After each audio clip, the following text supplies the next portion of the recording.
கர்த்தருடைய நாமத்திற்கு மகிமை உண்டாவதாக. இந்த நாளில் உங்கள் மத்தியில் தேவனுடைய வார்த்தையை பகிர்ந்து கொள்ளும்படி கர்த்தர் செய்த நன்மைக்காகவும் கர்த்தர் கொடுத்த நல்ல வாய்ப்புக்காகவும் கர்த்தரை நான் ஸ்தோத்தரிக்கிறேன். கர்த்தர் இந்த நாளிலே ஒவ்வொருவரோடும் அவர் பேச சித்தமுள்ளவராக இருக்கிறார். ஒவ்வொருவரோடும் கர்த்தர் இடைபட அவர் சித்தமுள்ளவராக இருக்கிறார். ஒவ்வொருவரோடும் கர்த்தர் அவர் பேச விரும்புகிறார். அல்லேலூயா. நாம் எந்த சூழ்நிலையில் இருந்தாலும் சரி, கர்த்தர் தம்மேல் விசுவாசமாக இருக்கிறவர்களுடைய வாழ்க்கையிலே அவர் கிரியை செய்து கொண்டு தான் இருக்கிறார். எத்தனை பேர் நம்புறீங்க? ஆமென். விசுவாசிகளாக இருக்கிற நம் ஒவ்வொருடைய வாழ்க்கையில கர்த்தர் அனுதினமும் அவர் என்ன செய்கிறார்? அவர் கிரியை செய்து கொண்டிருக்கிறார். அல்லேலூயா. கர்த்தருடைய நாமம் மகிமைப்படுவதாக.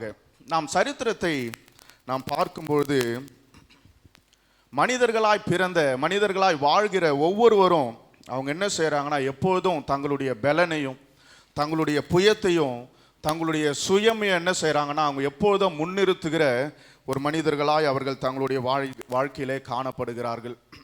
அதனால தான் நம் சரித்திரத்தை நாம் நோக்கி பார்க்கும்போது அநேக ராஜாக்கள் ராஜ்யங்களை கட்டுகிறார்கள். அநேக ராஜாக்கள் தங்களுக்கென்று ஒரு ராஜ்யத்தை உருவாக்குகிறதை நாம் பார்க்கிறோம். அநேக ராஜாக்கள் மக்களை ஒன்று சேர்த்து, இராணுவ படைகளை ஒன்று சேர்த்து அநேக தேசங்களை போய் அவர்கள் பிடித்து அவர்கள் ஆக்கிரமிப்பு செய்த சரித்திரங்களை எல்லாம் நாம் பார்க்கிறோம். ஆனால் நம்முடைய வேதாகமத்தில் இருக்கிற கர்த்தர், நம்ம ஆராதிக்கிற கர்த்தர், அவர் அதிலெல்லாம் பிரியப்படுகிற தேவனே இல்லை. ஹல்லேலூயா. அவர் எண்ணிக்கையிலோ இராணுவத்திலோ ராஜ்யங்களிலோ ராஜாக்களிலோ அவர் ஒருபோதும் பிரியப்படுகிற தேவனே இல்லை. மாறாக அவர் என்ன செய்கிறார்? அவரை நம்புகிறவருடைய வாழ்க்கையிலே, அவரை நோக்கி பார்க்கிறவருடைய வாழ்க்கையிலே, அவர் விசுவாசிகளுடைய வாழ்க்கையிலே அவர் வல்லமையான கிரியைகளை செய்கிறதிலே அவர் பிரியப்படுகிற தேவனா இருக்கிறார். ஆமென். கர்த்தருடைய நாமம் மகிமைப்படுவதாக. நமக்கு தெரிந்தது போல யாத்திராகமத்திலே நாம் வாசிக்கிறோம், 14ஆம் அதிகாரத்தில் இஸ்ரவேல் மக்கள் திகைத்து நின்ற போது அவங்களை செங்கடல் தங்களுக்கு முன்பாக நின்று கொண்டிருக்கிறது. அந்த இடத்துல கர்த்தரை நோக்கி அவர் கலங்கி நின்ற வேளையில் அங்கே என்ன செய்கிறார்னா, செங்கடலை கர்த்தர் பிரிக்கிறதை நாம் பார்க்கிறோம். ஆமென். இஸ்ரவேல் ஜனங்களை நாம் நோக்கி பார்க்கும்போது அங்கே 6 லட்சம் புருஷர்கள் இருக்கிறார்கள். அல்லேலூயா. ஆனால் அவர் ஜன திரட்சியிலே எண்ணிக்கையிலே கர்த்தர் பிரியப்படுகிற தேவன் அல்ல.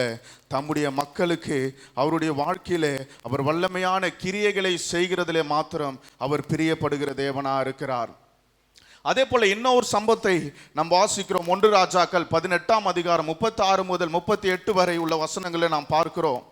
ஒரே ஒரு எலியா 450 பாகால் தீர்க்கதரிசிகளுக்கு முன்பாக அவர் என்ன செய்கிறார்? அவர் அங்கே நின்று கொண்டிருக்கிறார். ஆமென். 1 verses 450. ஒரே ஒரு எலியா 450 பாகாலின் தீர்க்கதரிசிகள் அங்கே நின்று கொண்டிருக்கிறார்கள். ஆனால் கர்த்தர் என்ன செய்தார்? அந்த ஒரே ஒரு எலியாவின் மூலமாய் அங்கே அக்கினியை இறக்கினார். அல்லேலூயா. அவருக்கு எத்தனை பேர் இருக்கிறாங்க என்பது முக்கியம் இல்லை, எத்தனை பேர் அவரோடு இருக்கிறாங்க என்பது முக்கியம் இல்லை, எத்தனை பேர் அவருக்கு எதிராக எழும்புகிறாங்க என்பது முக்கியம் இல்லை. தம்மை விசுவாசிக்கிற, தம்மை நம்புகிற, தம்மை ஆராதிக்கிற, தம்மை நோக்கி பார்க்கிற ஒவ்வொருடைய வாழ்க்கையில அவர் வல்லமையான கிரியைகளை அவர் செய்ய போதுமானவராக இருக்கிறார். அல்லேலூயா. அவர் பெரிய பலத்தினாலே, மனிதனுடைய பலத்தினாலே அவர் பெரிய அற்புதங்களை செய்ததாக நாம் வேதாகமத்திலே பார்க்க முடியாது. ராஜாக்களுடைய பலத்தினாலே, ராஜாக்களுடைய இராணுவத்தினாலே பெரிய அற்புதங்களை கர்த்தர் செய்தார் என்று நாம் வேதாகமத்திலே நாம் காண முடியாது. மாறாக கர்த்தர் ஒவ்வொருடைய வாழ்க்கையில, ஒவ்வொரு தனிப்பட்ட நபருடைய வாழ்க்கையில இடைப்பட்டு அங்கதான் அற்புதத்தை செய்கிறதை நாம் பார்க்கிறோம். அல்லேலூயா. கர்த்தருடைய நாமம் மகிமைப்படுவதாக. அந்த இயேசு இந்த நாளிலும் நம்முடைய வாழ்க்கையில் அவர் கிரியை செய்ய போதுமானவராக இருக்கிறார். அவர் ஒவ்வொருடைய வாழ்க்கையில ஒரு பெரிய காரியங்களை இந்த காலை வேளையில அவர் செய்ய விரும்புகிறார். அல்லேலூயா. கர்த்தருடைய நாமம் மகிமைப்படுவதாக. ஒரு சின்ன கிராமத்தில் அநேக விவசாய குடும்பங்கள் வாழ்ந்து கொண்டிருந்தார்கள். அந்த இடத்துல அந்த விவசாயிகள் நிலங்கள் இருந்ததுனால அநேக பயிர்களை அவர்கள் இட்டு பயிர் செய்கிற ஒரு நிலைமையிலே காணப்பட்டிருந்தார்கள். ஆனால் அவர்கள் அநேக நாட்களாக அந்த நிலத்தில், அந்த தேசத்தில் மழை பெய்யாத ஒரு சூழ்நிலை. மழை பெய்யாத சூழ்நிலையினாலே அவங்க என்ன செய்தாங்க? அநேகர் பயிர்கள் கருகி போகிற ஒரு நிலைமையில அந்த விவசாய குடும்பங்கள் எல்லாம் அவர்கள் ரொம்ப சோர்ந்து காணப்பட்ட ஒரு நிலைமையில அங்கே ஊர் பெரியவர்களாம் என்ன செஞ்சாங்கன்னா, எல்லாரும் முடிவெடுத்து, சரி நம் மழைக்காக நாம் என்ன செய்யலாம், மழைக்காக நாம் ஜெபிக்கலாம். கர்த்தரை நோக்கி நாம் பார்க்கும்பொழுது அவர் நிச்சயம் நம்முடைய ஊருக்கோ நம்முடைய கிராமத்திற்கோ அவர் அற்புதங்களை செய்ய, மழையை கொடுக்க அவர் போதுமானவர் என்று சொல்லி ஒரு நாள் அவர்கள் ஏகமாக ஆலோசனை பண்ணி என்ன செஞ்சாங்கன்னா, ஒரு நாளை நியமித்து கர்த்தருடைய சமூகத்தில் நாம் காத்திருந்து நாம் மழையை பெற்றுக்கொள்ளுவோம் அப்படின்னு முடிவு பண்ணி என்ன பண்ணாங்க, ஊரில் இருக்கிற பெரியவங்க எல்லாம் ஒன்று சேர்ந்து ஒரு நாளை கூட்டி அங்கே ஜெபிக்கிற நாளை அவர்கள் தெரிந்தெடுத்தார்கள். அப்படி ஜெப நாளை நியமித்த போது ஊரில் இருக்கிற எல்லா பெரியவங்க என்ன செஞ்சாங்கன்னா, அவங்க கூட்டமாய் வந்து கர்த்தருடைய சமூகத்தில் காத்திருக்க அவங்க கடந்து வந்தாங்க. அந்த இடத்துல ஒரே ஒரு சிறுவன் மாத்திரம் என்ன செஞ்சானா, ஒரு குடை கொண்டு, ஒரு அம்பரல்லா அவங்களுக்கு தெரியும்ல, குடையை எடுத்துக்கொண்டு அந்த ஜபத்திற்கு அவன் என்ன செஞ்சான், அங்கே வந்துட்டான். இவ்வளோ பெரியவங்க எல்லாம் சும்மாவே வந்து கர்த்தரிடத்தில் நாங்கள் ஜெபிக்கிறோம், மழையை பெறுகிறோம் என்று அப்படியே கேஷுவலாக அவங்க வந்துட்டாங்க இந்த ப்ரேயருக்கு. ஆனால் அந்த சின்ன பையன் மாத்திரம் என்ன செஞ்சான், அவனுடைய கையில் ஒரு குடையை எடுத்துக்கொண்டு ஒரு அம்பரல்லா எடுத்துன்னு அந்த ப்ரேயருக்கு வருகிறதை அங்கே கதையில் நாம் பார்க்கிறோம்.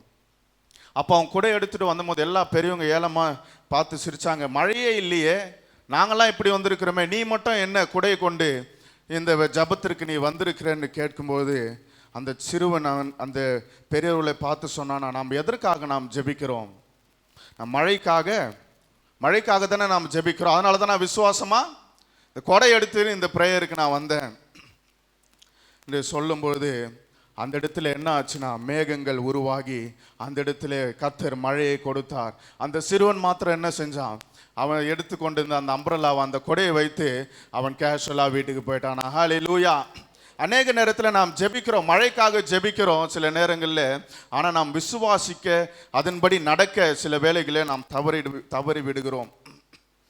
இப்படி தான் கர்த்தர் கிரியை செய்ய போதுமானவர். விசுவாசமாய் நாம் அடியெடுத்து வைக்கும்பொழுது அந்த சிறுவனை போல எப்படி மழை வரும் என்று விசுவாசத்தோடு அவன் அந்த குடை எடுத்துக்கொண்டு அந்த ஜபத்திற்கு வந்தானோ, நம்முடைய வாழ்க்கையில கர்த்தர் கிரியை செய்வார் என்ற விசுவாசத்தோடு நாம் அடியை எடுத்து வைக்கும்போது கர்த்தர் ஆச்சரியப்படத்தக்க அளவில் கர்த்தர் கிரியை செய்ய அவர் போதுமானவராக இருக்கிறார். அல்லேலூயா. கர்த்தருடைய நாமம் மகிமைப்படுவதாக. இந்த காலை வேளையிலே கர்த்தரை ஆராதித்து கொண்டிருக்கிற ஒவ்வொருடைய வாழ்க்கையிலே கர்த்தர் விசுவாசத்தை பெருக செய்கிற தேவனாக இருக்கிறார். என்னோடு கூட நீங்கள் வேதாகமத்தை திருப்பிக் கொள்ளுங்கள். 1 சாமுவேல் 14ஆம் அதிகாரம் அதனுடைய 6ஆம் வசனத்தை நாம் வாசிப்போம். யோனத்தான் தன் ஆயுததாரியாகிய வாலிபனை நோக்கி, விருத்த சேதனம் இல்லாதவர்களுடைய அந்த தானியத்திற்கு போவோம் வா, ஒருவேளை கர்த்தர் நமக்காக ஒரு காரியம் செய்வார், அநேகம் பேரை கொண்டாகிலும் கொஞ்சம் பேரை கொண்டாகிலும் ரட்சிக்க கர்த்தருக்கு தடையில்லை என்றான். ஹல்லேலூயா. இந்த 1 சாமுவேல் 14ஆம் அதிகாரம் நம்ம அனைவருக்கும் நன்கு தெரிந்த ஒரு அதிகாரம், ஒரு சம்பவம். இங்கே யோனத்தானை குறித்து நாம் வாசிக்கிறோம். இந்த 1 சாமுவேல் 14ஆம் அதிகாரம் நமக்கு நன்றாக புரிய வேண்டும் என்றால் நாம் 13ஆம் அதிகாரத்திலே நாம் என்ன நடக்கிறது என்பதை நாம் தெரிந்தால்தான் இந்த 1 சாமுவேலில் இந்த யோனத்தான் என்ன செய்கிறார் என்பதை நாம் புரிந்து கொள்ள முடியும். 13ஆம் அதிகாரத்துக்கு நேராக உங்களுடைய நீங்கள் வேதாகமத்தை நீங்கள் திருப்பிக் கொள்ளுங்க. 13ஆம் அதிகாரம். அங்கே என்ன நடக்குது என்றால், பெலிஸ்தியர் இஸ்ரவேலுக்கு நேராக யுத்தம் பண்ணும்படி அவர்கள் வந்திருந்தார்கள். அப்போ ஏற்கனவே என்ன நடக்குதுன்னா, சவுல் கொஞ்சம் பெலிஸ்தியரை அவர் கொலை செய்திருந்தார், யோனத்தானோ சில பெலிஸ்தியர்களை அவர் வீழ்த்தியிருந்தார். இதனால இந்த பெலிஸ்தியர் என்ன செஞ்சாங்கன்னா, அவர்கள் கோவப்பட்டு இஸ்ரவேலுக்கு நேராக, இஸ்ரவேல் தேசத்துக்கு நேராக, சவுலின் ராஜ்யத்திற்கு நேராக அவர்கள் படையெடுத்து வந்தார்கள். அப்போ அவங்க பெலிஸ்தியர்கள் படையெடுத்து வரும்போது அவங்க எப்படி வந்துட்டாங்கன்னா, அவங்களுக்குள்ளே ராஜ்யத்தில் ஏற்பட்ட சண்டையினாலே, ஏற்பட்ட கோபத்தினாலே ஒரு வசனத்தை நம்ம வாசிப்போமா? 13ஆம் அதிகாரம் 5ஆம் வசனத்தை டிஸ்பிளே பண்ணுங்க. பெலிஸ்தியர் இஸ்ரவேலோடு யுத்தம் பண்ணும்படி 34,000 ரதங்களோடும் 6,000 குதிரை வீரரோடும் கடற்கரை மலனத்திலே ஜனங்களோடும் கூடி வந்து பெத்தாவேலுக்கு கிழக்கான மிக்மாசிலே பாளையம் இறங்கினார்கள். ஹல்லேலூயா. இந்த பெலிஸ்தியர் எப்படி வந்துட்டாங்க, இந்த சவுலின் ராஜ்யத்திற்கு எதிராக, இஸ்ரவேல் தேசத்திற்கு எதிராக 30,000 ரதம், ஆமென், 6,000 குதிரை வீரர்கள், கடற்கரை மணலத்தினையான ஜனம். இது கொஞ்சம் நீங்க இமேஜின் பண்ணி பார்க்க முடியுமா? 30,000 ரதம் வந்ததுன்னா அது எப்படி இருக்கும்? ஒரு 6000 குதிரை வீரர்கள். அது மாத்திரமல்ல, கடற்கரை மணலத்தினையாய் இந்த பெலிஸ்தியர்கள் இஸ்ரவேலுக்கு நேராய் அவர்கள் படையெடுத்து வருகிறதை நாம் பார்க்கிறோம். ஆனா 6ஆம் வசனத்தில் நீங்க பார்க்கும்போது சவுல் கூட இருந்தது எத்தனை பேர்? வெறும் 3000 பேர் மாத்திரமே. ஹல்லேலூயா. அந்த 3000 பேர்ல சவுலோடு கூட இருந்த அந்த 3000 பேர் இந்த 30,000 ரதத்தையும் இந்த 6000 குதிரை வீரரையும் கடற்கரை மணலத்தனையான ஜனத்தையும் அவங்க பார்த்துட்டு அவங்க 3000 பேர்ல பாதிக்கு மேலாக, சொல்ல போனா 75% அவங்க என்ன செஞ்சாங்க? சவுலை விட்டு அவங்க ஓடிட்டாங்க. இவ்வளோ பெரிய ஜனத்தொகை, இவ்வளோ பெரிய படையை பார்த்து 3000 பேர் அவங்கவுங்க தங்கள் இடங்களிலே ஓடி கெபிகளிலும் இங்கேயும் அங்கேயும் போய் பதுங்கி விட்டார்கள். கடைசியா சவுல் கூட மிஞ்சினது வெறும் 600 பேர் தான். 30,000 ரதம், 6000 குதிரை வீரர். அது மாத்திரம் அல்ல, கடற்கரை மணலத்தினான ஜனத்திற்கு எதிராக இப்போ சவுலோட இஸ்ரவேல் தேசங்களில் இருக்கிற படை வீரர்கள் எத்தனை பேர் இருக்கிறாங்கன்னா வெறும் 600 பேர் தான் இருக்கிறாங்க. ஒன்லி 600. அந்த நேரத்தில் சவுலும் யோனத்தானும் அவங்க என்ன செய்கிறாங்க? கிபியா என்கிற ஒரு பட்டணத்திலே அந்த 600 பேரோடு அவர்கள் முகாமிடுகிறார்கள். பெலிஸ்தர் மிக்மாசிலே அவர்கள் முகாமிடுகிறார்கள். அது மாத்திரமல்ல, இந்த 13ஆம் அதிகாரத்திலே நாம் வாசித்து பார்க்கும்பொழுது 20ஆம் வசனம் 21, 22 வசனங்களில் நாம் நோக்கி பார்க்கும்போது இந்த பெலிஸ்தியர் படைகளோடு அவங்க என்ன செய்து விட்டார்கள்? இந்த இஸ்ரவேல் மக்கள், இந்த இஸ்ரவேல் படை வீரர்களிடத்தில் இருந்த எல்லா ஆயுதங்களையும் அவங்க பறித்து கொண்டு போய்விட்டார்கள். இந்த இஸ்ரவேல் மக்கள் யுத்தம் செய்ய வைத்திருந்த ஆயுதங்கள் எல்லாம் இந்த பெலிஸ்தியர் பறித்து கொண்டு போனதுனால இப்ப இஸ்ரவேல் ஜனங்களுக்கிட்ட ஆயுதமே இல்லை. 600 பேர் இருக்கிறாங்க, சவுல் இருக்கிறாரு, சவுலுடைய மகன் யோனத்தான் இருக்கிறாரு, அவ்வளவுதான். மற்ற ஆயுதங்கள், வெப்பன்ஸ் எதுவுமே இல்லை. இப்படி தனித்து விடப்பட்ட ஒரு நிலைமையிலே அந்த இஸ்ரவேல் ஜனமும் சவுலும் யோனத்தானும் காணப்பட்டார்கள். ஆனா இஸ்ரவேல் மக்களிடத்துல, அநேகரிடத்துல அந்த ஆயுதங்கள் இல்லை. 2 ஆயுதம் தான் இருந்தது. ஒரு ஆயுதம் சவுலின் இடத்துல, ஒரு ஆயுதம் யோனாத்தான் இடத்துல. ஹல்லேலூயா. யுத்த நாள் வந்தபொழுது சவுலினிடத்திலே ஒரு ஆயுதம், யோனாத்தான் இடத்திலே ஒரு ஆயுதம் மாத்திரமே அங்கே இருக்கிறதை நாம் பார்க்கிறோம். அப்போ இப்பேற்பட்ட சூழ்நிலை எப்படி யுத்தம் பண்ண முடியும்? எப்படி சவுல் இஸ்ரவேல் ஜனங்களோடு, அந்த படை வீரரோடு அந்த பெலிஸ்தரை மேற்கொள்ள முடியும்? எப்படி அவர்கள் எதிரிட்டு சண்டை போட முடியும்? இப்படி இக்கட்டான சூழ்நிலையிலே அவர் காணப்பட்டு கொண்டிருந்த நேரத்தில் தான் யோனத்தானை கர்த்தர் எழுப்புகிறார். ஹல்லேலூயா. இப்பேற்பட்ட காலகட்டத்தில் ஒரு இன்ட்ரெஸ்டிங்கான ஒரு வசனம் இருக்கிறது. அது என்னவென்றால் 1 சாமுவேல் 14ஆம் அதிகாரம் 2ஆம் வசனத்திலே நீங்கள் பார்க்கும்போது, சவுல் கிபியாவின் கடைசி முனையாமிக்ரோனிலே ஒரு மாதுளை மரத்தின் கீழ் இருந்தான். அவனோடு கூட இருந்த ஜனங்கள் ஏறக்குறைய 600 பேர் இருந்தார்கள். ஆமென். இப்ப இவங்க பெலிஸ்தியருக்கு பயந்து போய் கிபியாவிலே அவங்க என்ன செய்யறாங்கன்னா ஒரு மாதுளை மரத்தின் கீழே அவர்கள் அங்கே தங்கி இருக்கிறதை நாம் பார்க்கிறோம். ஆமென்.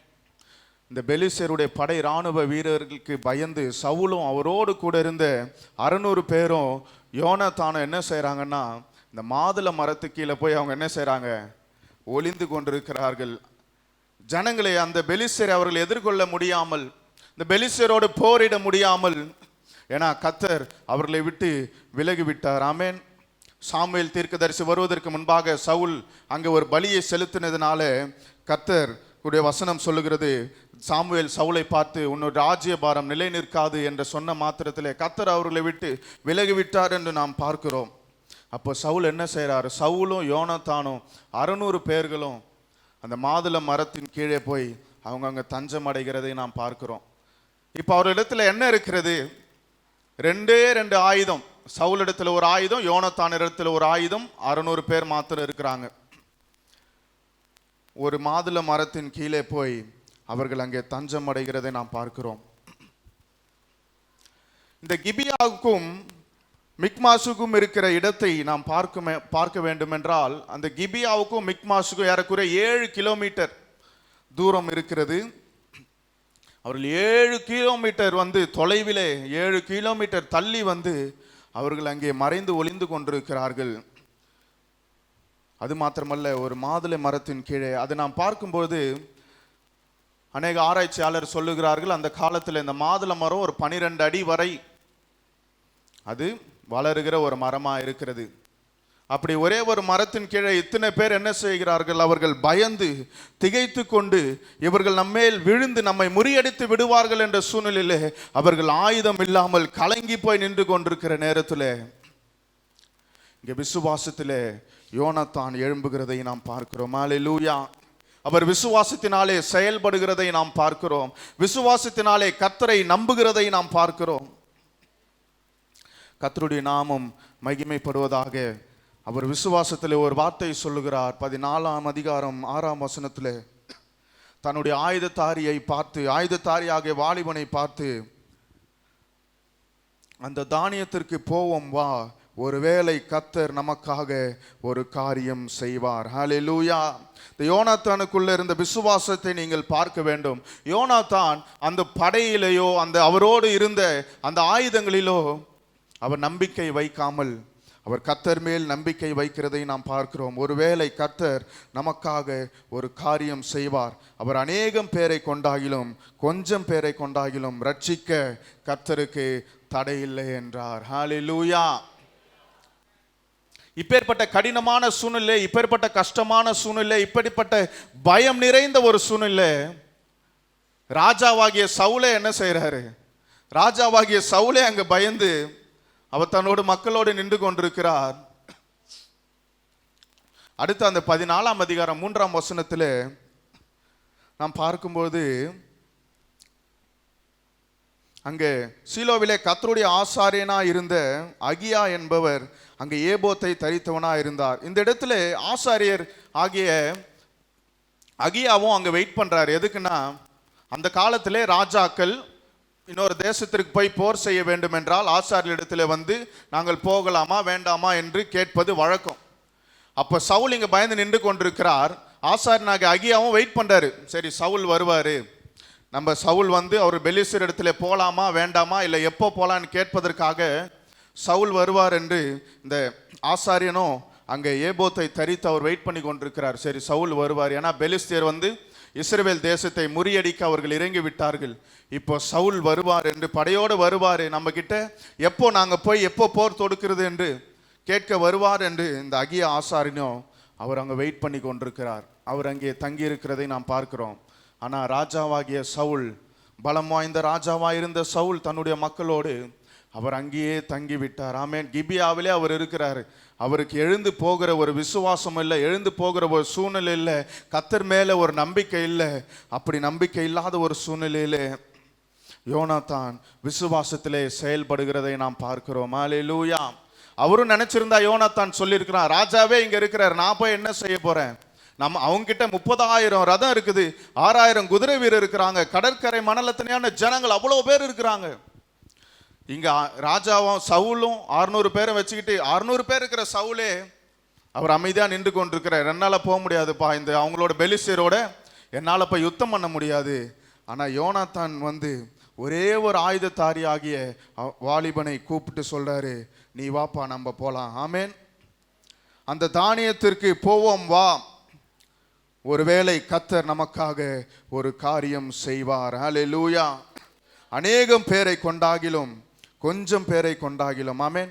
அப்படின்னா அவர் சொல்லுகிற அர்த்தம் என்ன?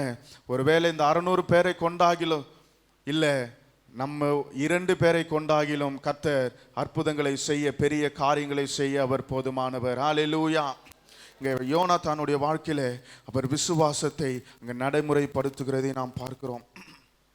இந்த காலை நேரத்தில் யோனாத்தானுடைய வாழ்க்கையிலே காணப்பட்ட ஒரு 4 காரியங்கள், விசுவாசத்தினாலே இந்த யோனாத்தான் என்ன செய்தார், அப்படி 4 காரியங்கள் நாம் தியானித்து அப்படி செய்கிற வேளையிலே கர்த்தர் அவர்களுக்கு எப்படி பதில் அளித்தார் என்கிற காரியத்தை நாம் தியானித்து நாம் ஜெபித்து முடிக்கலாம். இந்த யோனாத்தான் ஆயுததாரியை பார்த்து கர்த்தர் நமக்காக ஒரு காரியத்தை செய்வார் என்று சொல்லி அவர் ஆயுததாரியை கூப்பிட்டு அவர் கிளம்புகிறதை நாம் பார்க்கிறோம்.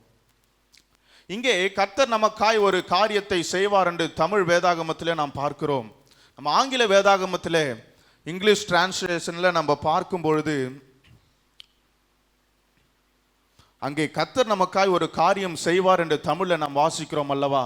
அதே ஆங்கிலத்தில் நாம் பார்க்கும்போது it may be that the Lord will work for us. Hallelujah. கர்த்தர் நமக்காய் கிரியை செய்கிற தேவன். நல்ல கரங்களை தட்டி இந்த காலை நேரத்தில் கர்த்தர் நமக்காய் கிரியை செய்கிற தேவன். The Lord will work for us. நாம் ஒவ்வொருவருக்கும் கர்த்தர் கிரியை செய்ய போதுமானவராக இருக்கிறார். ஒவ்வொருடைய வாழ்க்கையில் அவர் பெரிய காரியங்களை செய்ய போதுமானவராக இருக்கிறார். ஹல்லேலூயா. எத்தனை பேர் விசுவாசிக்கிறீங்க? ஆமென். ஆனால் அதற்கு நாம் செய்ய வேண்டிய ஒரு 4 காரியங்கள் இருக்கிறது. அது யோனாத்தானுடைய வாழ்க்கையின் மூலமாய் நாம் தியானிப்போம். 14ஆம் அதிகாரம் முதல் வசனத்திலே நாம் வாசிக்கும் பொழுது, ஒரு நாள் சவுலின் குமாரனாகிய யோனாத்தான் தன் ஆயுததாரியாக வாலிபனை நோக்கி, நமக்கு எதிராக அந்த பக்கத்தில் இருக்கிற பெலிஸ்தரின் தானியத்திற்கு போவோம் வா என்று சொன்னான். அதை அவன் தன் தகப்பனுக்கு அறிவிக்கவில்லை. ஹல்லேலூயா. 6ஆம் வசனத்திலே நாம் வாசித்தோம் அல்லவா? ஆயுததாரியை கூப்பிட்டு நாம் அந்த பெலிஸ்தனுடைய தானியத்திற்கு போவோம். ஒருவேளை கர்த்தர் நமக்காய் அவர் யுத்தம் பண்ண கர்த்தர் சித்தம் வைத்திருந்தா அவர் யுத்தம் பண்ணட்டும். ஆமென். கர்த்தர் நமக்காய் ஒரு காரியத்தை வாய்க்க பண்ண அவர் விரும்பினார். அவர் நமக்காய் இறங்கி வரட்டும் என்று யோனாத்தான் ஆயுததாரியை கூப்பிட்டு அவர் என்ன சொல்லுகிறார்? நீ வா, நம்ம பெலிஸ்தருடைய தானியத்திற்கு நாம் போவோம். ஹல்லேலூயா. அங்கே யோனாத்தானுடைய விசுவாசத்தை நாம் பார்க்கிறோம். ஹல்லேலூயா. இந்த விசுவாசத்தினாலே யோனாத்தான் என்ன செய்கிறார்? முதலாவது கர்த்தரை தேடுகிறதை நாம் பார்க்கிறோம். கர்த்தரை முழு இருதயத்தோடு அவர் யோனாத்தான் தேடினார். ஏனென்றால் இந்த சவுலும் 600 பேரும் தங்கியிருந்த இடத்துல கர்த்தர் அவர்களோடு கூட இல்லை. இதை நன்கு அறிந்த யோனாத்தான் என்ன செய்கிறார்? கர்த்தர் நம்மை விட்டு விலகி விட்டார், இந்த இடத்துல இருக்கிற நம்மோடு கர்த்தர் கிரியை செய்ய முடியாது என்று எண்ணி அவர் கர்த்தர் எங்கே கிரியை செய்கிறாரோ நம்ம அந்த இடத்திற்கு போவோம் என்று தன்னுடைய ஆயுததாரியை கூப்பிட்டு, ஆமென், 2 பேரும் என்ன செய்கிறார்கள்? அவர் கர்த்தரை முழு இருதயத்தோடு தேடி கர்த்தர் எங்கே கிரியை செய்கிறார் என்று தேடி அங்கே கடந்து செல்லுகிறதை நாம் பார்க்கிறோம். ஹல்லேலூயா. விசுவாசத்தினால் கர்த்தரை முழு இருதயத்தோடு தேடின யோனாத்தான். ஹல்லேலூயா. கர்த்தருடைய நாமம் மகிமைப்படுவதாக.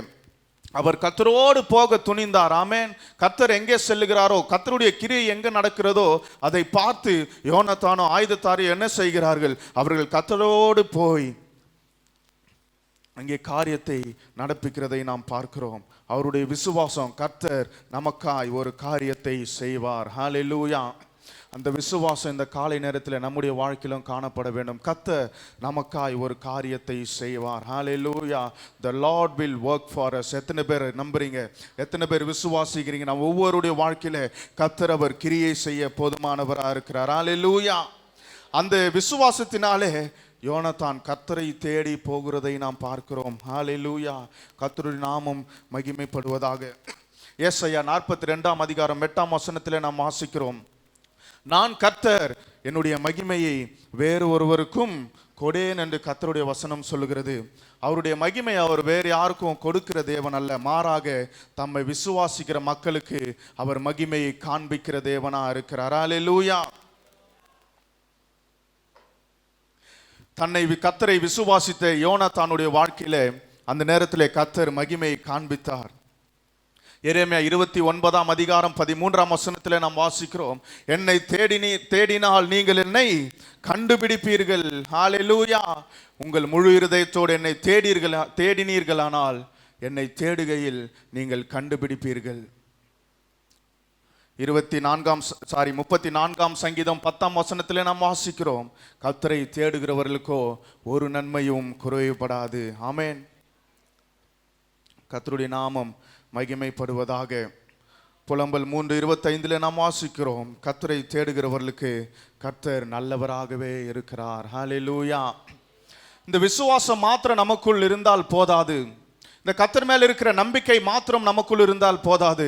அந்த விசுவாசத்தை நாம் செயல்படுத்துகிறவர்களா இருக்க வேண்டும். எப்படி யோனாத்தான் முழு இருதயத்தோடு கர்த்தரை தேடி சென்றாரோ, நம்முடைய வாழ்க்கையிலும் கூட நாம் கர்த்தரை தேடுகிற ஒரு அனுபவம் நமக்குள்ளே காணப்படும் பொழுது கர்த்தர் நமக்கு நல்லவராகவே இருக்கிறார். ஹல்லேலூயா.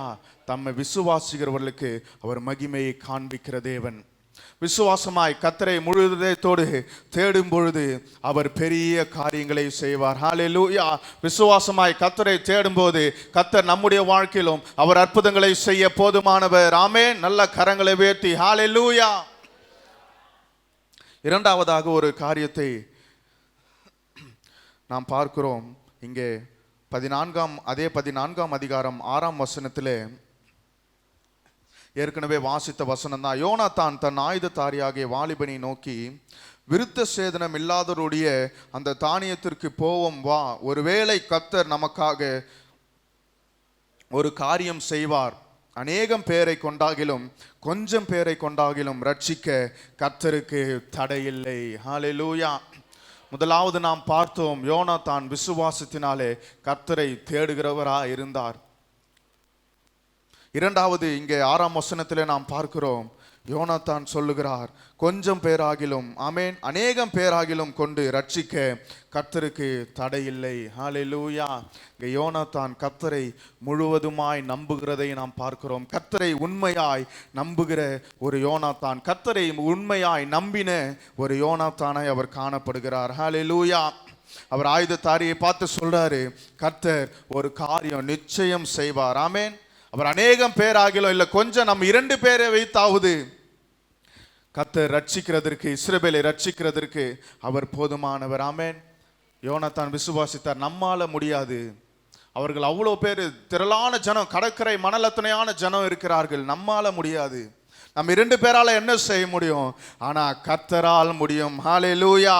நம்மால் முடியாதது தேவனால் கூடும், மனுஷனால் கூடாதது தேவனால் கூடும். ஹல்லேலூயா. இந்த யோனாத்தான் என்ன செய்தார்? படையின் மேல் நம்பிக்கை வைக்காமல், ராஜாவின் மேல் நம்பிக்கை வைக்காமல், ஆயுதங்கள் மேல் நம்பிக்கை வைக்காமல் அவர் கர்த்தரை நம்புகிறதை நாம் பார்க்கிறோம். ஹல்லேலூயா. நம்முடைய வாழ்க்கையிலும் கூட நாம் விசுவாசத்திலே கர்த்தரை நம்புகிறவர்களாக இருக்கும் பொழுது ஹல்லேலூயா, அவர் விசுவாச அறிக்கை நீங்க பாருங்க, ரட்சிக்க கர்த்தருக்கு தடையில்லை. ஒருவேளை கர்த்தர் நமக்காக ஒரு காரியம் செய்வார். ஹல்லேலூயா. கர்த்தருடைய நாமம் மகிமைப்படுவதாக. யோனாத்தானுக்கு எப்படி இந்த விசுவாசம் வந்ததுன்னா, ஏற்கனவே அவர் செங்கடல் பிளவுபட்டதையும் எரிகோ மதில் இடிந்து விழுந்ததையும் அவர் கேள்விப்பட்டதுனால அவர் கர்த்தர் மேல இந்த விசுவாசம் அவருக்குள்ளே பெருகிட்டு, அந்த விசுவாசத்தினாலே தைரியமா சொல்லாரு, நாம் 2 பேரும் நாம் போவோம், கர்த்தர் நமக்காய் பெரிய காரியங்களை செய்வார். ஹல்லேலூயா. அந்த நம்பிக்கை நமக்குள்ள இருக்கும்போது, கர்த்தர் மேல் இருக்கிற நம்பிக்கை நமக்குள்ள இருக்கும்போது அவர் நிச்சயம் நம்முடைய வாழ்க்கையில் அவர் பெரிய காரியங்களை செய்வார். யோனாத்தான் கர்த்தரை மாத்திரம் தான் நம்பினார். ஹல்லேலூயா. அவரு நினைச்ச அந்த இடத்துல நின்றுட்டு இருக்கலாம். ஏன்னா 2 ஆயுதம் தான் இருக்கிறது, ஒன்று சவுல் இடத்துல, ஒன்று யோனாத்தான் இடத்துல. யோனாத்தான் போயிட்டு திரும்பி வரலன்னா அந்த இருக்கிற ஒரு ஆயுதமும் என்ன ஆயிடும்? அந்த இருக்கிற ஒரு ஆயுதமும் அவர்களை விட்டு போய்விடும். அவ்வளோதான். யோனாத்தான் போனாருன்னா அந்த இருக்கிறதே 2 ஆயுதம், அந்த ஒரு ஆயுதம் அங்கே அவர்கள் என்ன செய்து விடுவார்கள்? எதிரிடத்தில் அது ஒப்பு கொடுக்கப்படும். ஆனால் அப்பேற்பட்ட சூழ்நிலையிலும் தன்னுடைய படையை நம்பாமல், தன்னுடைய ராஜாவை நம்பாமல், தன்னுடைய மக்களை நம்பாமல் அவருடைய நம்பிக்கை கர்த்தர் மேல வைத்தார். ஹல்லேலூயா. இந்த காலை நேரத்திலும் விசுவாசமாய் நாம் கர்த்தர் மேல் நம்பிக்கை வைக்கும் பொழுது கர்த்தர் எனக்கா யாவற்றையும் செய்து முடிப்பார் என்று கர்த்தருடைய சமூகத்திலே நாம் நம்பிக்கை வைக்கும்போது அவர் நிச்சயம் செய்து முடிப்பார். ஹல்லேலூயா. அவர் தன்னுடைய ஆயுதத்தை நம்பி செல்லவில்லை. ஏன்னா தன்னிடத்தில் இருந்தது ஒரே ஒரு ஆயுதம் தான். அந்த ஆயுதத்தையும் அவர் நம்பி செல்லாமல் கர்த்தரையே நம்பி செல்லுகிறார். ஆமென். அவ்வளவு திரள் கூட்டமான ஜனங்கள் அங்கே இருக்கிறார்கள்.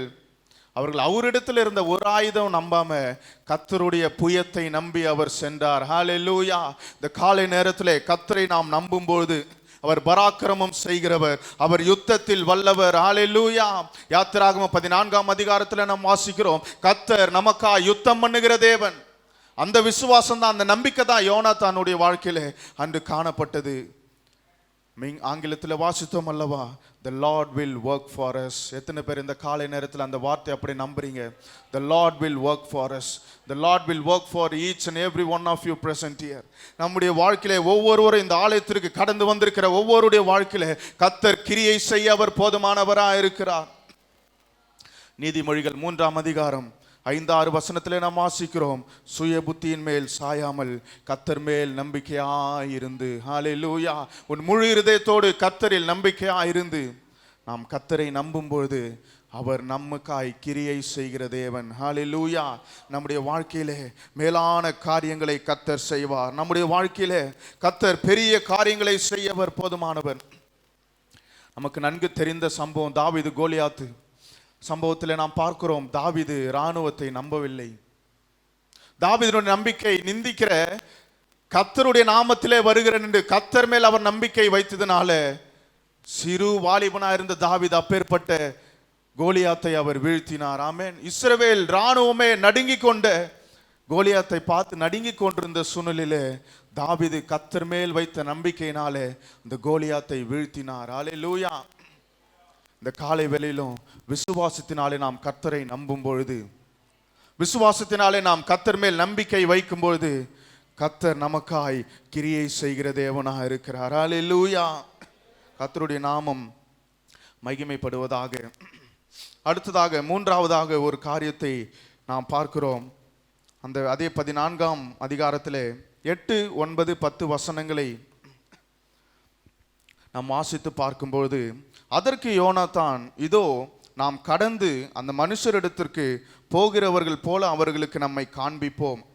நாங்கள் உங்களிடத்திற்கு வருமட்டும் நில்லுங்கள் என்று நம்மோடே சொல்வார்களானால் நாம் அவர்களிடத்திற்கு ஏறி போகாமல் நம்முடைய நிலையிலே நிற்போம். எங்களிடத்திற்கு ஏறி வாருங்கள் என்று சொல்வார்களானால் ஏறி போவோம்.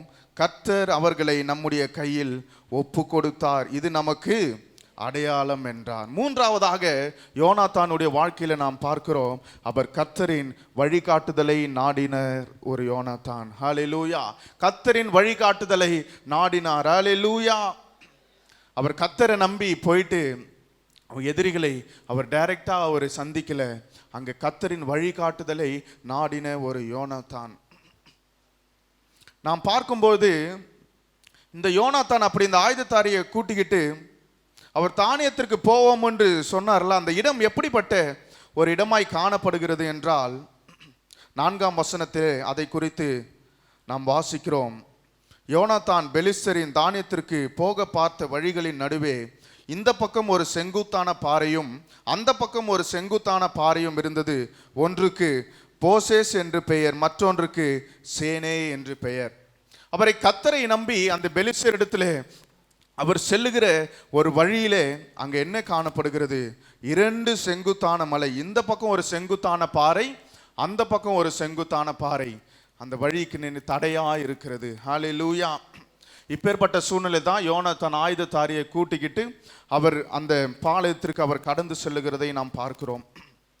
சரி, இங்கே கர்த்தருடைய வழிகாட்டுதலுக்கு நாம் வருவோம். யோனாத்தான் ஆயுதத்தாரி இப்போ போயிட்டாங்க. இப்போ அவங்க எங்கே நிற்கிறாங்கன்னா அந்த செங்குத்தான பாறைக்கு கீழே நிற்கிறாங்க. அந்த பாறைக்கு மேலே தான் இந்த பெலிஸ்தியருடைய கேம்ப் அங்கே இருக்கிறாங்க. அங்கே மக்கள் அங்கே மேலே நின்று கொண்டு பார்த்து கொண்டிருக்கிறார்கள். யோனாத்தானும் ஆயுதத்தாரியும் போய் கீழே நின்று அவர் சொல்லுகிறதை நாம் பார்க்கிறோம்.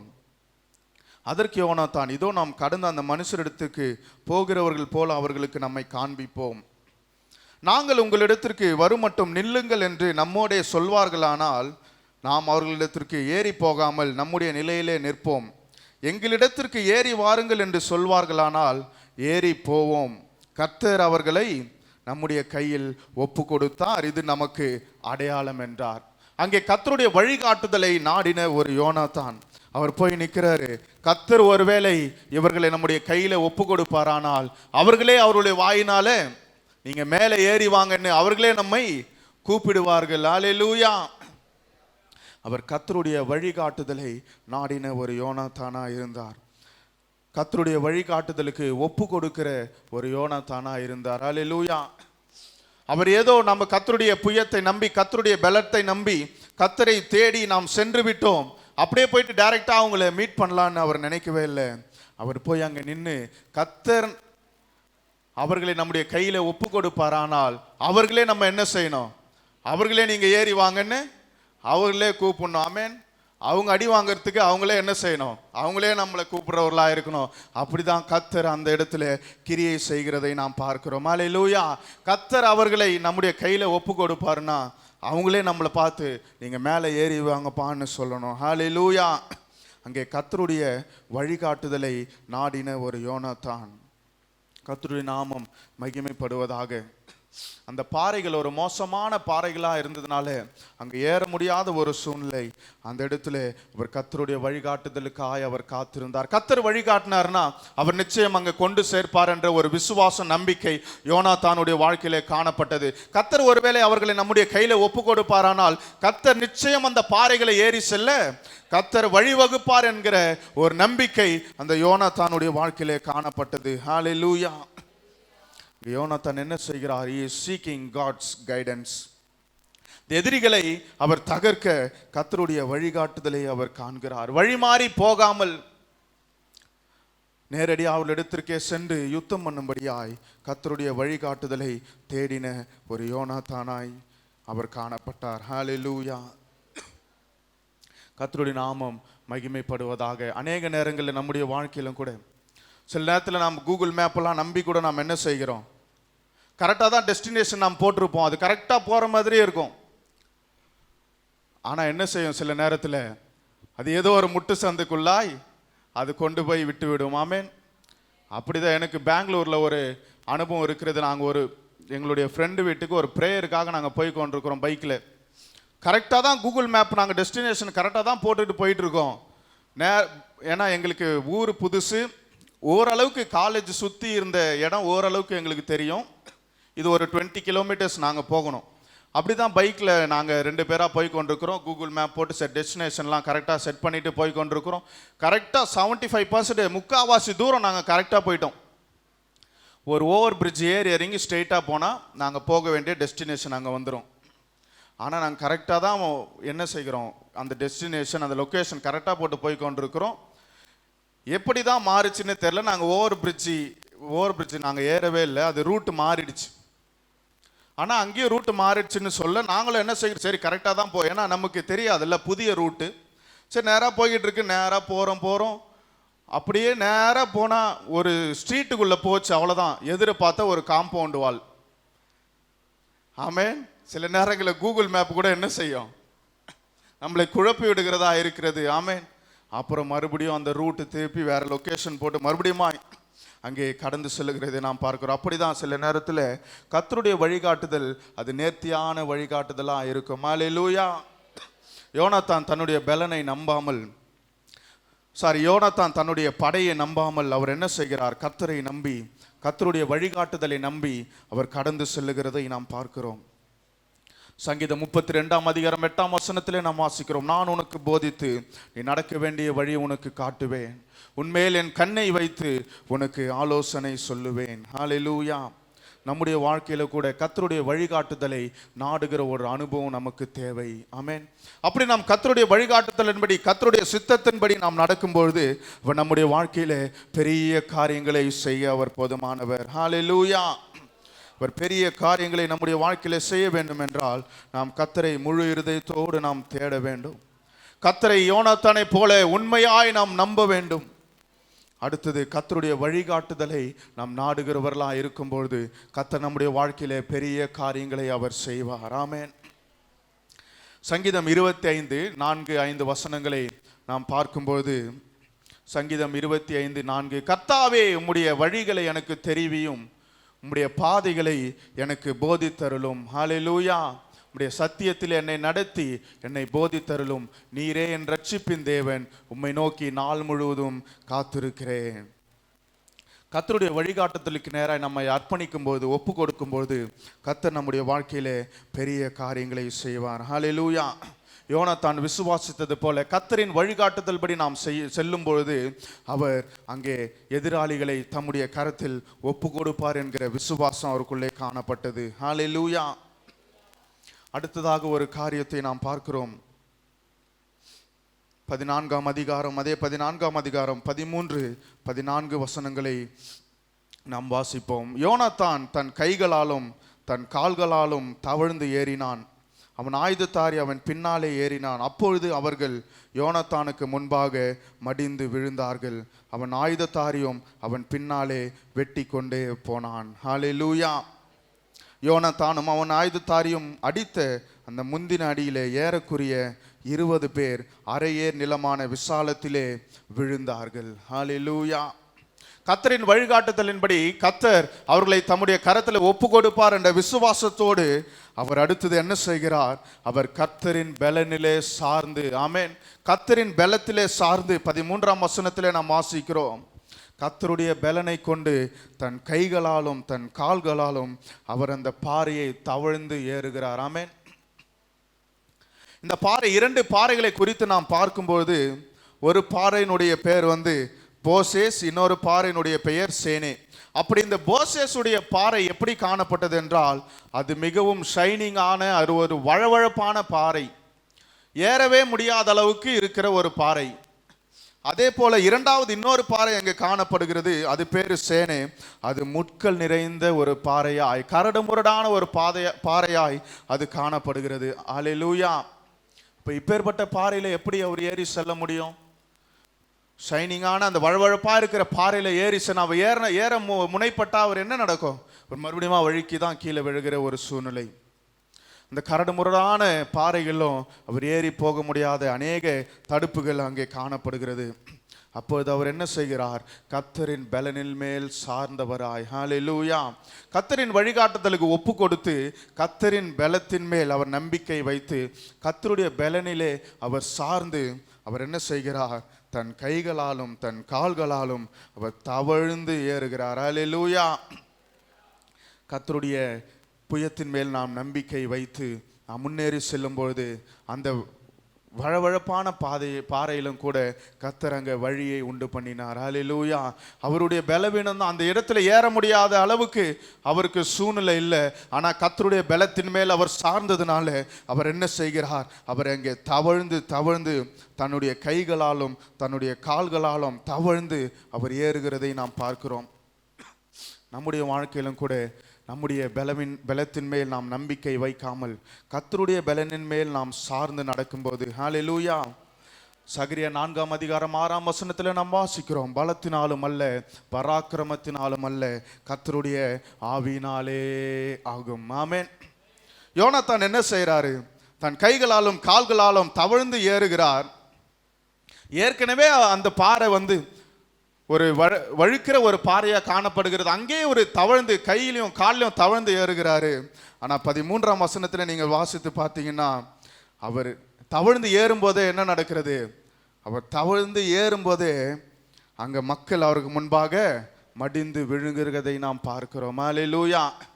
அப்படின்னா என்ன? அவர் தவழ்ந்து ஏறும்போதே என்ன செய்கிறாரு? அவர் யுத்தம் பண்றார். தவழ்ந்து ஏறும்போதே அவர் வெற்றார். அல்லேலூயா. தவழ்ந்து ஏறும்போதே அவங்க எதிரிக்கு நேராக அவர் தாக்குதல் நடத்துகிறதை நாம் பார்க்கிறோம்.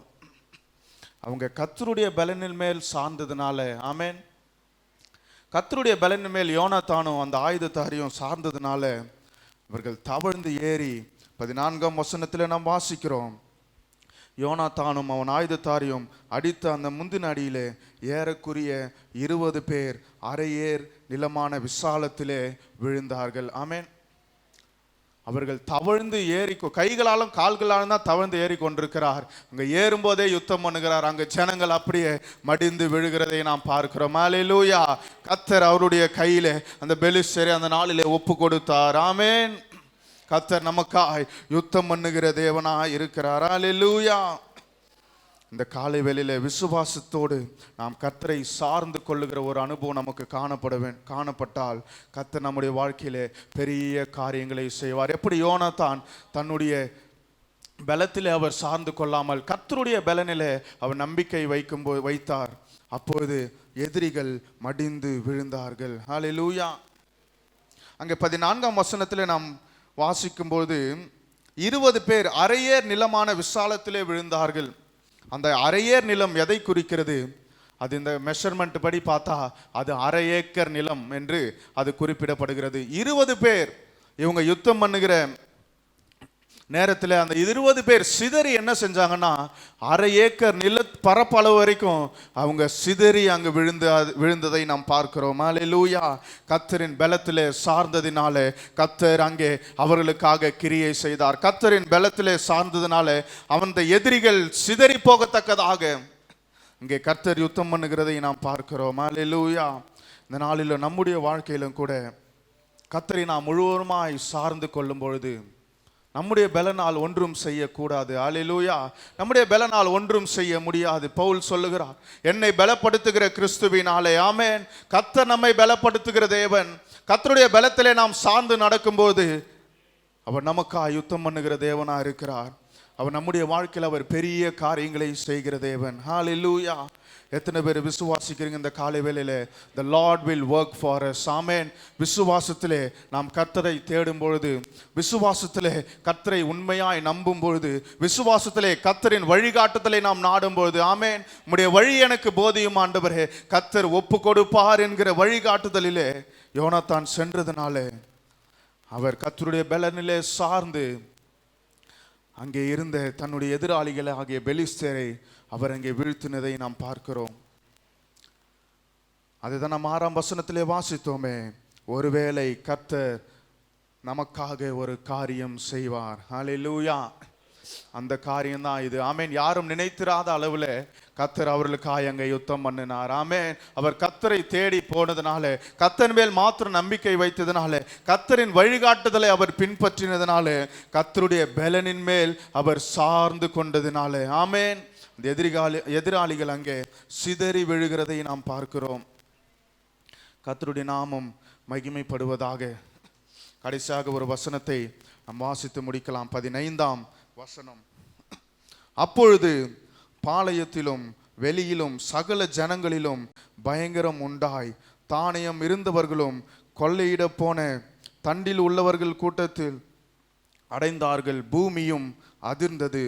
அது தேவனால் உண்டான பயங்கரமாயிருந்தது. நல்ல ஒரு கரங்களை தட்டி கர்த்தர் நாமத்தை நாம் மகிமைப்படுத்துவோம். கர்த்தர் நம்முடைய வாழ்க்கையிலே கிரியை செய்வாரானால் அந்த கிரியைகள் அது பயங்கரமான கிரியைகளா இருக்கும். ஆமென். இங்க 15ஆம் வசனத்துல நாம் வாசிக்கிறோமே, பூமி அதிர்ந்தது, அது தேவனால் உண்டான பயங்கரமாயிருந்தது. ஹல்லேலூயா.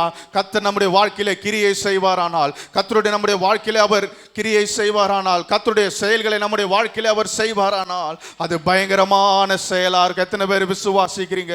நல்ல கரங்களை தட்டி இந்த காலை வேளையிலே கர்த்தரை முழு இருதயத்தோடு தேடுகிற உங்களுடைய வாழ்க்கையிலே, கர்த்தர் மேல் நம்பிக்கை வைக்கிற உங்களுடைய வாழ்க்கையிலே, கர்த்தரின் வழிகாட்டுதபடி கர்த்தருடைய பாதையிலே நடக்கிற உங்களுடைய வாழ்க்கையிலே, கர்த்தரின் பலனின் மேல் சார்ந்து நடக்கிற நம்முடைய வாழ்க்கையிலே பயங்கரமான காரியங்களை கர்த்தர் செய்ய போதுமானவர். பயங்கரமான காரியங்களை, அற்புதமான காரியங்களை அவர் செய்ய போதுமானவர். அங்கே என்ன நடக்கிறது? 15ஆம் வசனத்தில் நாம் வாசிக்கிறோம், அங்கே மொத்த பாளையத்திற்கு ஒரு திகில் உண்டானது. ஆமென். அங்கே ஒரு திகில் காணப்பட்டது. 15ஆம் வசனத்தில் அவர்கள் திகில் அடைந்தார்கள். பூமி அதிர்ந்தது. இது தேவனால் உண்டான பயங்கரமாயிருந்தது. ஹல்லேலூயா. கர்த்தர் நம்முடைய வாழ்க்கையில கிரியை செய்வாரானால் அது தேவனால் உண்டாகிற பயங்கரமான கிரியையா இருக்கும். ஹல்லேலூயா. இந்த 15ஆம் வசனத்துல அந்த ஸ்டார்டிங் ஃபர்ஸ்ட் வேர்டு நீங்க பார்த்தீங்கன்னா, அப்பொழுது பாளையத்திலும் வெளியிலும். ஆமென். அந்த தேவனால் உண்டான பயங்கரம், அந்த பயங்கரமான கிரியை எப்பொழுது அது வெளிப்பட்டது? யோனத்தான் விசுவாசமாய் கர்த்தரை தேடின பொழுது, யோனத்தான் விசுவாசமாய் கர்த்தரை நம்பின பொழுது, யோனத்தான் விசுவாசமாய் கர்த்தருடைய வழியில் நடந்தபோது, கர்த்தருடைய வழிகாட்டுதலை நாடின பொழுது, விசுவாசமாய் கர்த்தருடைய பலனில் சார்ந்த பொழுது. ஆமென். எப்பொழுதுனா அப்பொழுதுதான். ஆமென். விசுவாசமாய் கர்த்தரை தேடும் பொழுது அங்கே ஒரு திகில் உண்டாகி பூமி அதிர்ந்து இது தேவனால் உண்டான பயங்கரமாக இருக்கிறது. இன்றைக்கு காலை வேளையிலே கர்த்தர் நம்முடைய வாழ்க்கையிலே அவர் கிரியை செய்ய அவர் சித்தமுள்ளவராக இருக்கிறார். நாம் கர்த்தரை தேடும்பொழுது அவர் கிரியை செய்ய போதுமானவராக இருக்கிறார். அல்லேலூயா. கர்த்தர் எங்கே இருக்கிறார் என்று யோனத்தான் அறிந்து கொண்டு கர்த்தரோடு பயணிக்க அவர் சென்றதினாலே, ஆமென், சவுலோடு அந்த 600 இஸ்ரவேலர்களோடு அவர் அங்கே தங்கி விடாமல் கர்த்தர் எங்கே இருக்கிறார் என்று கர்த்தரை தேடி அவருடைய மகிமை காணத்தக்கதாய் கர்த்தரோடு பயணிக்க யோனத்தான் அந்த இடத்தை விட்டு வெளியே வந்ததுனால அது தேவனால் உண்டான ஒரு பயங்கரமாக இருந்தது. இன்றைக்கு நம்முடைய வாழ்க்கையிலே கர்த்தர் சொல்லுகிறார், the Lord will work for you. Amen. the Lord will work for us. நம்ம ஒவ்வொருடைய வாழ்க்கையிலே கர்த்தர் அவர் கிரியை செய்ய போதுமானவராக இருக்கிறார். அதுதான் யோனத்தானுடைய விசுவாச வாழ்க்கையில நாம் பார்க்கிறோம். ஒருவேளை கர்த்தர் நமக்காய் ஒரு காரியத்தை செய்வார். அல்லேலூயா. அப்படி கர்த்தர் காரியத்தை செய்வாரானால் அது எப்பேற்பட்ட காரியமா இருக்கும்? அது லேசான காரியமா இல்லை. அது பூமி அதிர்ந்து அது தேவனால் உண்டான பயங்கரமான காரியங்களாய் காணப்படும். நம்முடைய வாழ்க்கையிலும் இன்றைக்கு கர்த்தரை ஆராதிக்கிற நம்முடைய வாழ்க்கையில அந்த பயங்கரமான கிரியைகள் அது வெளிப்படுகிறதா இருக்கிறது. ஹல்லேலூயா. நாம் விசுவாசத்திலே அடி எடுத்து வைக்கும்போது எப்படி யோனாத்தானுக்கு அங்கு ஒரு வெற்றியை கொடுத்தாரோ, எப்படி யோனாத்தானுக்கு அங்கு ஒரு ஜெயத்தை கொடுத்தாரோ, எப்படி யோனாத்தான் மூலமாய் பயங்கரமான கிரியைகள் வெளிப்பட்டதோ, நம்முடைய வாழ்க்கையிலும் கூட நாம் கர்த்தரை தேடுகிறவர்களாய் இருக்கும்பொழுது, கர்த்தரை நம்புகிறவர்களாய் நாம் இருக்கும்போது, கர்த்தர் மேல் விசுவாசம் வைக்கிறவர்களாய் கர்த்தருடைய வழிகாட்டுதலை நாடி கர்த்தருடைய பலனிலே நாம் சார்ந்து செல்லும் பொழுது கர்த்தர் நம்முடைய வாழ்க்கையிலே இந்த பயங்கரமான காரியங்களை அவர் செய்ய போதுமானவராக இருக்கிறார். அல்லேலூயா. இந்த காலை நேரத்திலே கர்த்தர் நமக்கு நேராய் பேசிக்கொண்டிருக்கிற வார்த்தை என்னவென்றால், நான் உங்களுக்காக ஒரு காரியத்தை செய்வேன். அப்படி கர்த்தர் ஒரு காரியத்தை செய்வாரானால் அது சாதாரண காரியமாய் அல்ல, அது பயங்கரமான காரியங்களாய் நம்முடைய வாழ்க்கையிலே அது காணப்படும். ஆமென். கர்த்தருடைய நாமம் மகிமைப்படுவதாக. இந்த காலை நேரத்திலே கர்த்தருடைய சமூகத்திலே வந்திருக்கிற நம்ம ஒவ்வொருடைய வாழ்க்கையிலே அவர் பயங்கரமான காரியங்களை அவர் செய்ய போதுமானவராக இருக்கிறார். எத்தனை பேர் விசுவாசிக்கிறோம்? ஆமென். யோனாத்தான் விசுவாசித்ததினாலே, யோனாத்தான் முழு இருதயத்தோடு கர்த்தரை நம்பினதினாலே, முழு இருதயத்தோடு கர்த்தரை தேடினதினாலே, முழு இருதயத்தோடு கர்த்தரை விசுவாசித்து கர்த்தரின் வழிகாட்டுதலின்படி அவர் அங்கே செயல்பட்டதினாலே, கர்த்தரின் பலனை சார்ந்து கொண்டதினால் அங்கே ஒரு வெற்றி உண்டானது. ஹல்லேலூயா. பூமி அதிர்ந்து அது தேவனால் உண்டான பயங்கரமாக இருந்தது. ஹல்லேலூயா. அதுக்கு அடுத்து இருக்கிற வசனங்கள்லாம் நீங்கள் நேரம் கிடைக்கும் போது உங்களை வீட்டில் நீங்கள் வாசித்து பாருங்க. இப்படிப்பட்ட காரியம் பூமி அதிர்ந்து அந்த தேவனால் உண்டான பயங்கரம் என்று அவர்கள் உணர்ந்த பிறகுதான் அங்கே என்ன நடக்கிறது என்று அநேக மக்கள் அதுக்கு அப்புறம் தான் அறிந்து கொள்ளுகிறதை நாம் பார்க்கிறோம். ஹல்லேலூயா. இங்கே பூமி அதிர்ச்சி உண்டானது பிறகுதான் ஏதோ ஒன்று நடந்திருக்கிறது என்று அந்த பெலிஸ்தர் என்ன செய்தார்கள், கர்த்தர் ஏதோ கிரியை செய்து கொண்டிருக்கிறார் என்று அவருடைய பாளையத்திலும் அவருடைய உள்ளத்திலும் மக்கள் மனதிலும் அப்பதான் ஒரு திகில் உண்டானது. ஆமென். அது வரைக்கும் யோனாத்தான் எங்கே தான் போனாருன்னே தெரில. அந்த வசனத்தில் நீங்கள் வாசித்து பார்த்தீங்கன்னா 1ஆம் வசனத்தில் நாம் வாசிக்கும் போது யோனாத்தான் போகிறதை யாரும் அறியாது இருந்தார்கள் என்று அங்கே குறிப்பிடப்பட்டிருக்கிறது. அவர் யாருக்கும் அறிவிக்கவில்லை.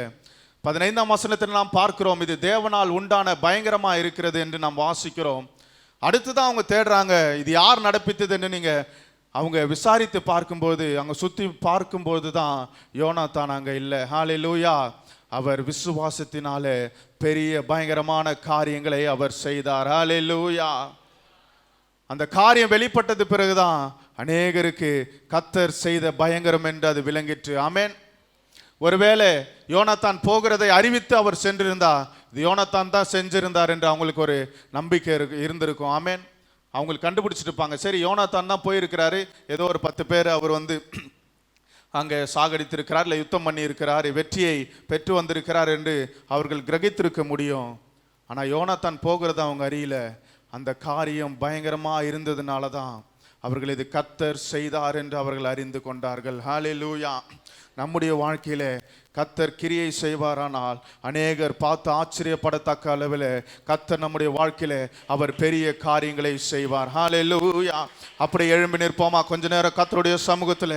இன்றைக்கு என்னுடைய வாழ்க்கையில் ஆண்டவரே நீர் ஒரு காரியத்தை செய்ய விரும்புகிறீர். அவர் நம்முடைய வாழ்க்கையில ஒரு காரியத்தை செய்ய, அவர் நம்முடைய வாழ்க்கையில அவர் கிரியை செய்ய அவர் போதுமானவராக இருக்கிறார். அப்படி கர்த்தர் கிரியை செய்யும் போது அது ஒரு பயங்கரமான கிரியையாய் நம்முடைய வாழ்க்கையில வெளிப்படும். நம்முடைய நிலைமைகளை அவர் காண்கிற தேவன் அல்ல.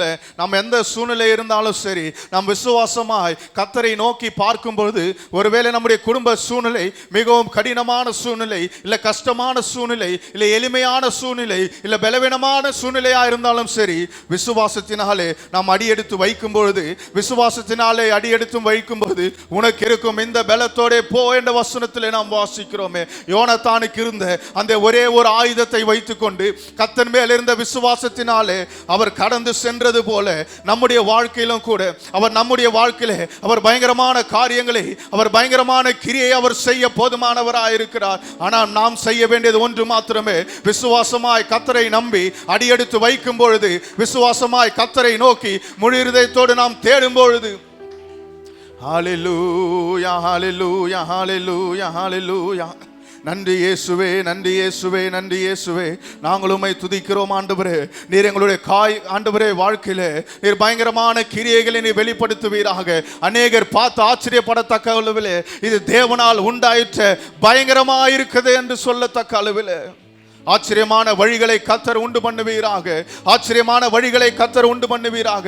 ஒருவேளை இப்பொழுது நீங்கள் செய்கிற வேலை ஒரு சிறிய வேலையா இருக்கலாம், ஒருவேளை நீங்கள் செய்கிறது ஒரு சிறிய தொழிலா இருக்கலாம். ஆனால் நீங்கள் விசுவாசத்திலே கர்த்தரை தேடும் பொழுது, கர்த்தரை முழு இதயத்தோடு நம்பும் பொழுது அவர் பயங்கரமான கிரியைகளை உங்களுடைய வாழ்க்கையிலே அவர் செய்ய போதுமானவராக இருக்கிறார். வாலிப தம்பிகளுடைய வாழ்க்கையில எல்லாரும் கர்த்தரை நோக்கி பார்க்கிறீங்களா? இந்த காலை நேரத்தில் ஹல்லேலூயா. அநேகருக்கு நாம் எளிமையாய் காணப்படலாம், ஆனா கர்த்தர் நம்முடைய வாழ்க்கையிலே அவர் பயங்கரமான கிரியைகளை செய்து நம்மை உயர்த்துகிற தேவன், நம்முடைய வாழ்க்கையிலே வெற்றியை தருகிற தேவன்.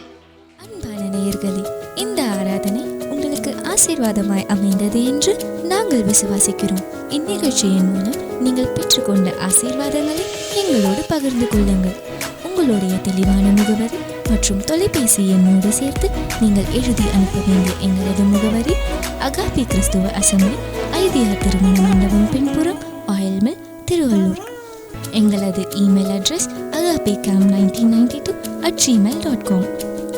மற்றும் உங்கள் ஜெப விண்ணப்பங்களை எங்களோடு பகிர்ந்து கொள்ள நீங்கள் அழைக்க வேண்டிய தொலைபேசி எண் 9952419986 அல்லது 9445083 924.